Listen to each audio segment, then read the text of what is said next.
ചെന്ന് അങ്ങ് കയറി കത്തിരി എടുത്ത് തുണി വെട്ടുന്ന കത്തിരി എടുത്തതും കുത്താണ് ഞാൻ കണ്ടോണ്ടിരിക്കാൻ. ഞാൻ മാത്രമേ ഉള്ള കാണാൻ. കുത്തിയിട്ട് അവൻ എന്നെ കുത്താതിരിഞ്ഞ്. എന്നിട്ട് ഉടനെ തന്നെ ഇവൻ കത്തിരി അവിടെ ഇട്ടിട്ട് ഇവൻ ഇറങ്ങി. എങ്ങോട്ട് എനിക്ക് അതല്ലല്ലോ ചിന്ത, എനിക്ക് എൻ്റെ പിള്ളേൻ്റെ ചിന്ത. ഞാൻ എൻ്റെ മനസ്സ് അങ്ങ് എൻ്റെ പിള്ളപ്പോൾ പോയി എന്നുള്ള ചിന്തയല്ലേ എനിക്ക്.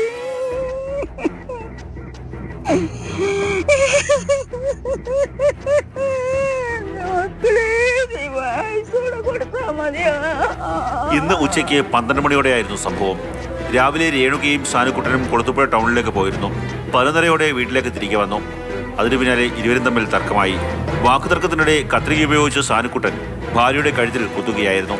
കുത്തേറ്റ് വീണ രേണുകയുടെ കഴുത്തിൽ പലയിടങ്ങളിലായി ഭർത്താവ് വീണ്ടും കത്രിക കുത്തിയിറക്കി. രേണുകയുടെ നിലവിളി കേട്ടെത്തിയ നാട്ടുകാരാണ് ഇവരെ കടയ്ക്കൽ താലൂക്ക് ആശുപത്രിയിൽ എത്തിച്ചത്.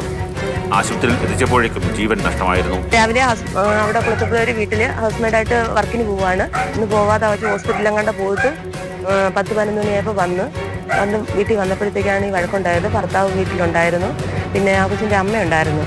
അങ്ങനെ കത്രി എടുത്ത് കഴുത്തിൽ കുത്തി. സംഭവ സമയം രേണുകയുടെ അമ്മ മാത്രമാണ് വീട്ടിലുണ്ടായിരുന്നത്.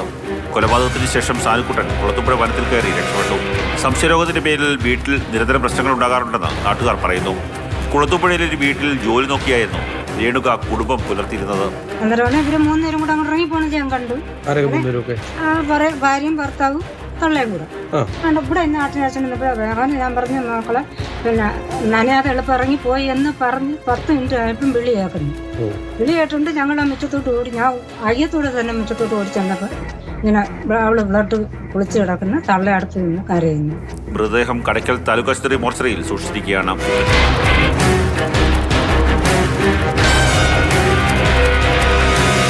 സാനുകുമാർ രേണുക ദമ്പതികൾക്ക് 4 മക്കളുണ്ട്. മാതൃഭൂമി ന്യൂസ്, കൊല്ലം.